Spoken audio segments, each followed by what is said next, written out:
পৃথিবীতে পদার্পণ করার সাথে সাথে মেরামতি আরম্ভ হয়ে গেছে এই গুরু গোসাই দিয়ে।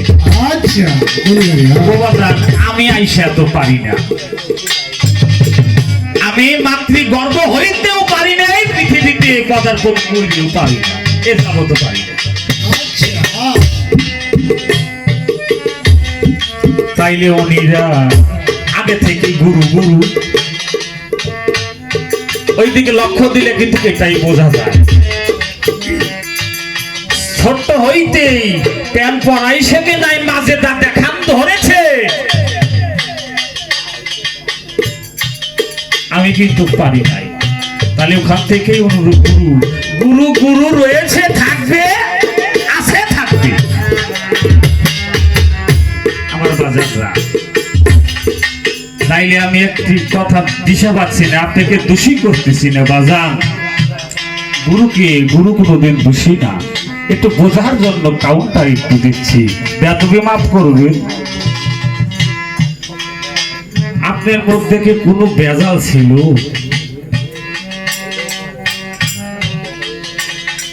কারণ দোষী হয়েছি আপনার কাছ থেকে, আমি এখানে এসে না আপনার কাছ হইতেই দোষী।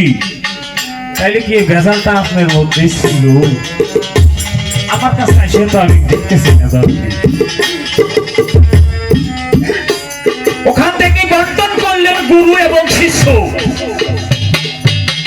তাইলে দয়াল একটু বোঝাবে আপনার মধ্যে কি ভেজাল ছিল? যদি আপনার মধ্যে থাকে তাহলে আমারে দোষ কেন আপনি?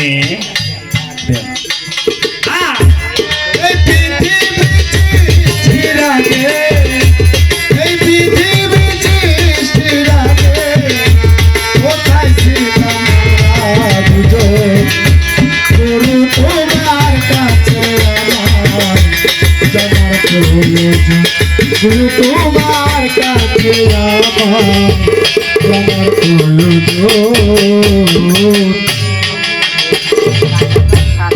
বাবারে নবীর রুহু নবীর কাতারে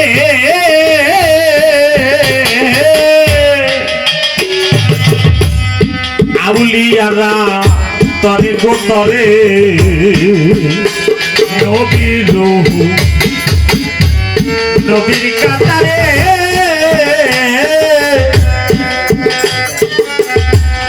আরে আউলিয়ারা তরে গো তরে পীরের রুহু পীরের কাতারে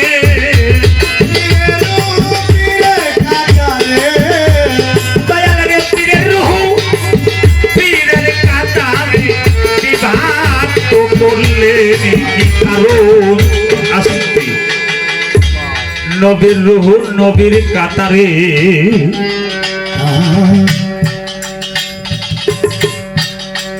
আউলিয়ারা তরে স্তরে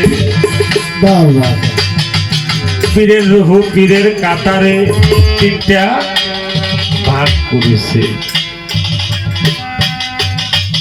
দরদি গুরু পাঠে দেখতেছে এই কয়জন, আর আমরা কিন্তু সকলেই শিষ্য, সকলেই শিষ্য। শিষ্য যারা আছেন সকলে আমার প্রতি একটু সুদৃষ্টি দিবেন। এই নিগুর তত্ত্বটুকু আজকে এই গুরুদের কাছ থেকে বেছে বাই করব, কারণ উনি দয়ালু, দয়াল অবশ্যই দয়া করবে। যদি দয়া না করে দয়াল কেমনে হয়? দয়া করাই তো স্বভাব। চাইলে কি নবীর রুহু নবীর কাতারে আউলিয়ারা স্তরে স্তরে পীরের রুহু পীরের কাতারে বিভক্ত করলেন কি?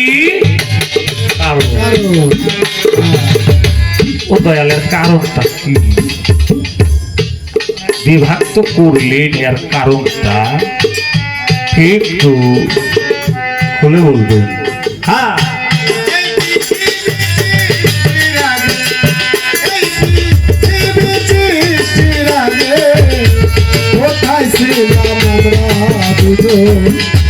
গুরু তোমার কাছে জানার প্রয়োজন, গুরু তোমার কাছে আমার জানার প্রয়োজন।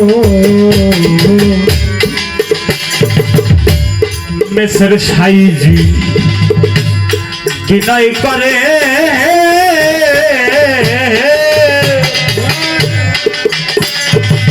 দয়াল হিলু সান্দে চরণ ধরে মেসের সাইজি করে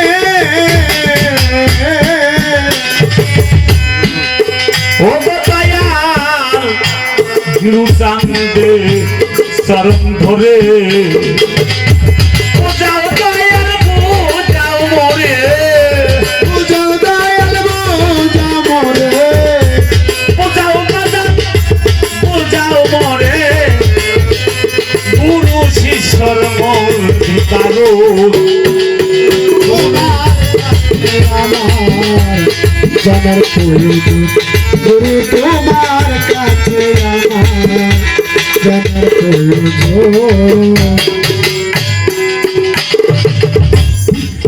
ওবাজান আপনারা বিরক্ত তো হচ্ছেন না, না না না কারণ বিরক্ত যদি বোধ হয় তাইলে যাওয়া সম্ভব না।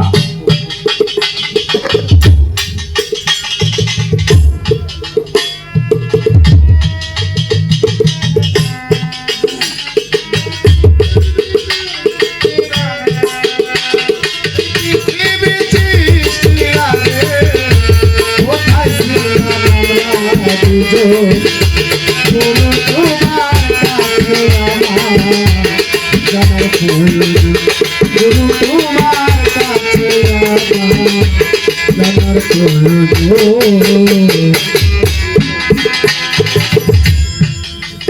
বাবা ছোট্ট একটি কথা মনে পড়ল, বলি বাজান।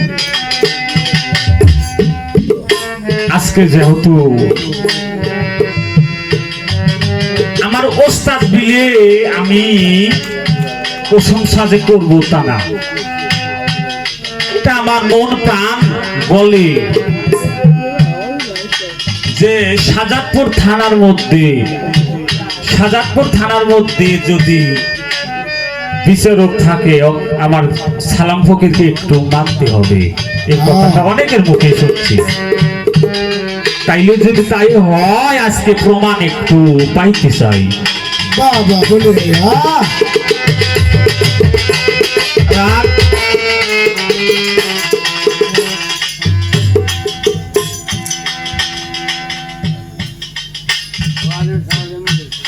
এমনি জায়েদ বাবা, কথাগুলো আপনারা সকলেই জানেন, তবু একটু বলি। ইবনে জায়েদ বাড়িতে, ইবনে জায়েদের বাড়িতে 3 দিন ধরে ছেলে পেলে স্ত্রী খানা খাদ্য পায় না।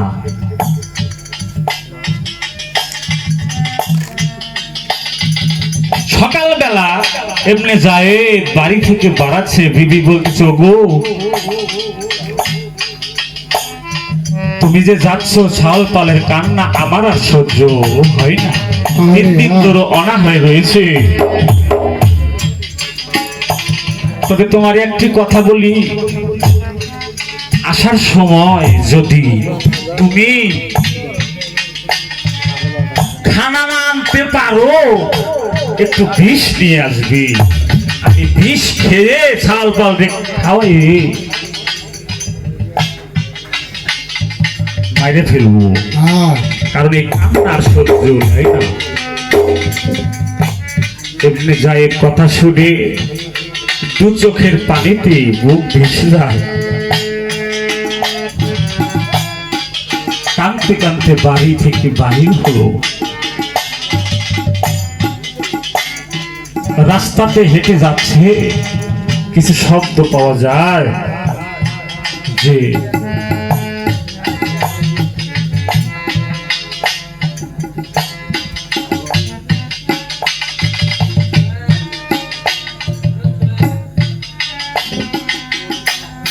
কিছু শব্দ পাওয়া যায় যে জোনায়েতের সঙ্গে যে কুস্তি লড়ে পারবে তাকে 10,000 স্বর্ণ মুদ্রা দেওয়া হবে। ওই কথা শুনে আস্তে আস্তে ওই মঞ্চের দিকে ইবনে যায়েদ চলে যায়। যাইয়া বলে, বাদশারে বলে, বাদশা আপনি আমি আজকে কুস্তি লড়তে চাই। বাদশা বলে, যায়েদ তুমি, তোমার কি জীবনের কোনো মরণের ভয় নাই? তুমি কুস্তি লড়বে, তুমি পারবে? ইবনে যায়েদ বলে যে বাড়িতে বিষ্ণে যাওয়ার চাইতে আমি কুস্তি লড়ে যদি মারা যাই তাও শান্তি।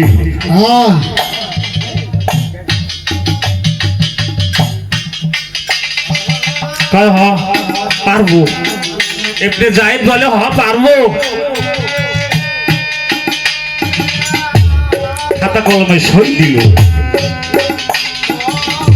কুস্তির ময়দানে চলে গেল ইবনে যায়েদ। বাবা খেলার কিন্তু একটা নিয়ম আছে, ফুটবল হোক ক্রিকেট হোক আগে যায় হাত মোছাবা করে না, বুকে ভুক লাগায়। হাতে হাত লাগাইছে যখন, টান দিয়ে ইবনে যায়েদ জুনায়েদকে বুকে টেনে নিয়ে বলছে, জুনায়েদ আমি জানি কুস্তি লড়ে তোর সাথে পারবো না। ও জুনায়েদ আমি তোমার সাথে পারবো না কুস্তি লড়ে, আমি জানি।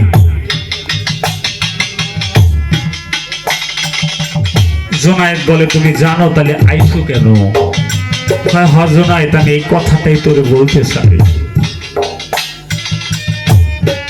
আমি আইছি এই কারণে, আমার বাড়িতে 3 দিন ধরে অনাহারে চাউল পালের কান্না আমার আর সহ্য হয় না। বাড়ি থেকে বলেছি আসার সময় যদি খানা আনতে পারো আনবে, নইলে বিষ নিয়ে আসবে। ও জুনায়েদ আমি কি করবো?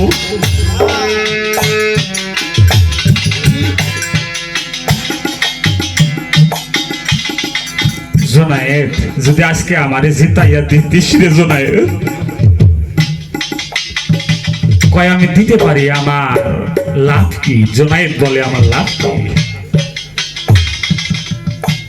কয় আমি গরিব মানুষ, তোরে কিছু দিতে পারবো না রে, তবে একটা কথা বলি, আমি নবীর আওলাদ, ওই দিনে আমি আমার নবীরে কয়ে তোরে পারের ব্যবস্থা করে দেবো। সুবহানাল্লাহ সুবহানাল্লাহ। জুনায়েদ কয় আসলেই তো ইবনে যায়েদ নবীর আওলাদ, আমি সারা জীবন কুস্তি খেলে জিতেছি, আজ আমার তার আর দরকার নাই। কুস্তি আরম্ভ হয়ে গেল। কুস্তি আরম্ভ হয়ে গেল। জুনায়েদ ইবনে যায়েদকে ধাক্কা মারে, ইবনে যায়েদ পড়ে না, কিন্তু ইবনে যায়েদ তখন ধাক্কা মারে, জুনায়েদ ঘুরতে দাও অনেক দূরে। বাদশা কয় আমি মানি না এটা,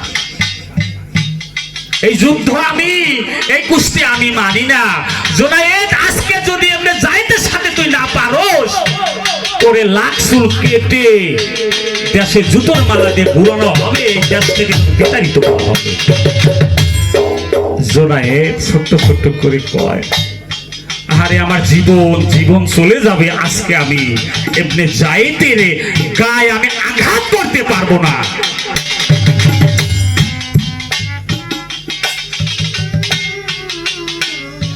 কুস্তি খেলা হয়ে গেল, ইবনে যায়েদ জিতে গেল, 10,000 স্বর্ণ মুদ্রা নিল, বাড়িতে চলে গেল। জুনায়েদের এখন অবস্থা,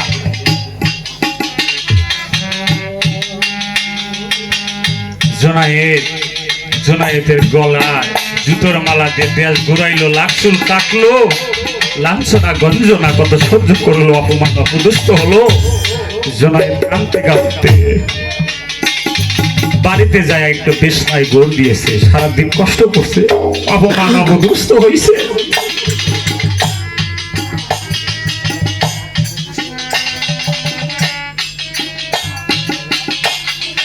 রওজা হতে আমার রাসূল পাক, আমার নবী করিম সাল্লাল্লাহু আমার দরদি দরুদ, আমার নবী, আমার রাসূল আমার জুনায়েদের ঘরে এসে ডাকছে, ও জুনায়েদ, জুনায়েদ রে, আমার জন্য আমাকে মহব্বত করে আমার আমার জায়েদকে তুই জিতাইয়া দিছিস, তুই কি চাস বল? বলে ও জোনায়েদ তুই কি চাস? আমার প্রতি মহাব্বত করে আমার আওলাদরে তুই জিতাইয়া দিলি, তুই কি চাস? জোনায়েদ কয় আর আমার কিছুই চাইবার নাই, আমার আর কিছুই চাইবার নাই। আমার দয়াল নবী আমার পারের কান্ডারি আমার ঘরেতে হাজির, আমি তোমাকে চাই, তুমি ব্যতীত আমার আর কিছু।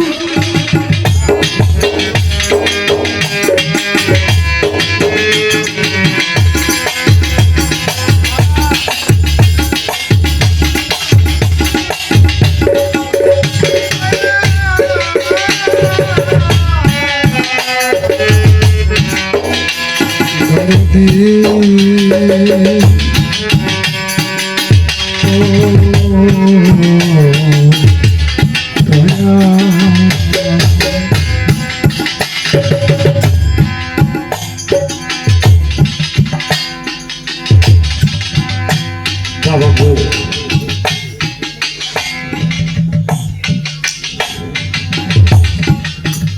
একটা কাউন্টার এখানে দিতে চাই আজকে দরদির কাছে, বেদবি মার্জনা করবে। ওই কুস্তি লড়ার সময় ইবনে জায়েদ আর জোনায়েদ জড়াজড়ি করে, যখন একবার জোনায়েদ উপরে ওঠে, একবার ইবনে জায়েদ উপরে ওঠে। জোনায়েদ নিচে, ইবনে জায়েদ উপরে, তখন চেপে ধরেছে। ওই সময় জোনায়েদ নিচ থেকে কি যেন পাচ্ছে ইবনে জায়েদের বুক থেকে। জোনায়েদ বলে, ইবনে জায়েদ, ও জায়েদ তুই আমারে ছাড়িস না, কি যেন তোর বুকের মধ্যে থেকে আমার বুকের মধ্যে ঢুকছে, আরে হ্যাঁ তুই ছাড়িস না।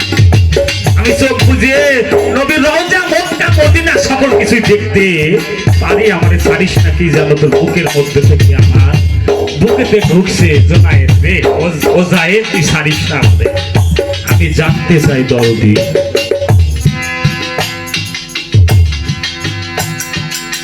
বাবা কথাগুলো আসলে কিন্তু মেয়ের কথা। আমি মনে করি এই কথাগুলো যিনি মহোদয় যারাই আছেন আপনাদের আত্মার খোরাক হবে।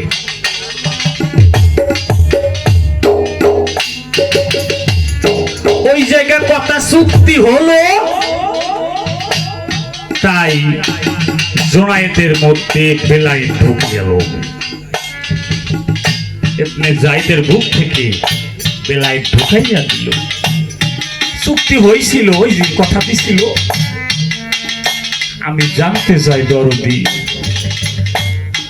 আমাদের তো এরকম চুক্তি হয় নাই, তোমার সঙ্গে করি নাই, তাইলে বর্তমান এখন আমি শিষ্য, আমাদেরও তো আশা।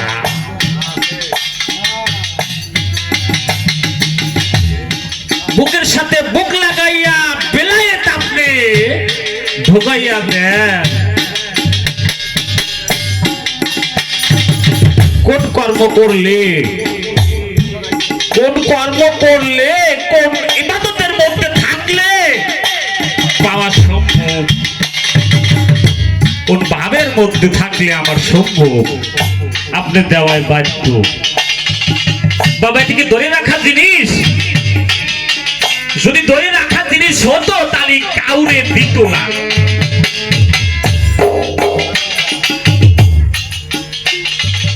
আপনাদের মধ্যে তো ঢুকছি, তাহলে বিলীন করা বন্টন করা জিনিস তাইলে আমরা কেন পাবো না? একটু ভাব কায়দা আমাদের বোঝাইয়া দিবেন আছে।